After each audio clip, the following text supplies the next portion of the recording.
CES is probably one of the most anticipated tech shows of every single year, and with CES 2018 we got to see so much great tech. Here are my picks for some of the best tech shown at this year's CES event. The Galaxy A8. If you've been subscribed since last year, you would know that I spoke about the Samsung Galaxy A7 when it was announced, and it feels like it was just yesterday. But now Samsung is already releasing a brand new model of this series. The specs are also pretty nice, and the design shows off some of what we have seen last year with Samsung's newest Galaxy and Note series releases.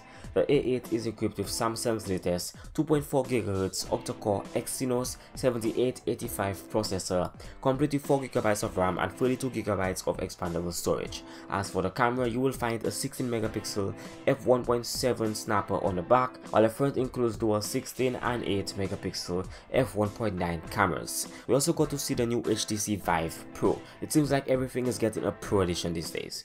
Getting straight to the specs, the new VR headset boasts an incredible resolution of 2880 by 1600 pixels. The HTC Vive Pro also utilizes dual OLED displays for high contrast images and pin-sharp text that's much more readable. It also really looks like things are going to be fun this year in VR. Also, let's talk a little bit about AMD. AMD announced its second generation of Ryzen processors, Ryzen 2, which will launch in April 2018. The PC processors are the firm's first CPUs to be built to a 12nm process architecture, and they will bring higher base and overclocked speeds, along with something the firm calls Precision Boost 2 technology for faster performance and a supposed boost in power efficiency. I'm not going to really dwell too long talking on AMD's new release, but things are looking very interesting this year in terms of competition with Intel. Speaking of Intel, the company has finally lifted the lid on its first batch of CPUs to feature AMD Vega graphics at CES 2018. The new CPUs are designed to bring improved gaming to a number of this year's ultra-portable laptops, with Intel's AMD Vega chips set to be available in Core i5 and Core i7 variants, so gamers look to be all set up for this year. Also, something that really caught my attention when I saw it was Razer's Project Linda. This year Razer has announced a laptop powered entirely by the Razer phone. Project Linda is in an entirely prototype stage, so Razer is tight-lipped on many of the specifics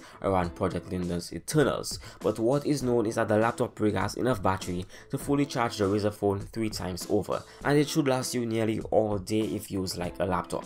It's going to be interesting to see where Razer goes with this idea and how well it's going to work out in real-world tests. Finally, I want to speak a little bit about Vivo's new in-display fingerprint sensor. The mechanics of setting up your fingerprint on the phone and then using it to unlock the device and do things like authenticate payments are the same as with traditional fingerprint sensors.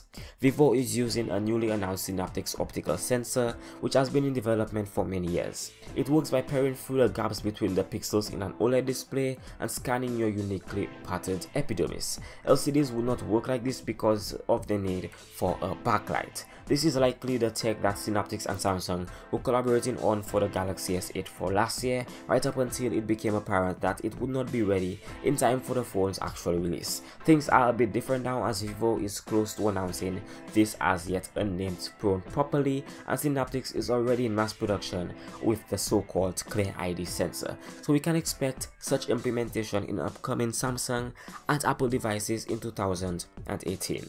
So thanks for watching. These have been my topics for CES 2018. I'll have the full script for this video in the description below, so feel free to read through it if you want. If you like the video, don't forget to leave a like, subscribe and comment your thoughts below. Check out previous videos using the links below or on screen. This is not really my usual stuff, but just wanted to cover some cool stuff I saw at CES, and yeah, I'll be seeing you in the next video.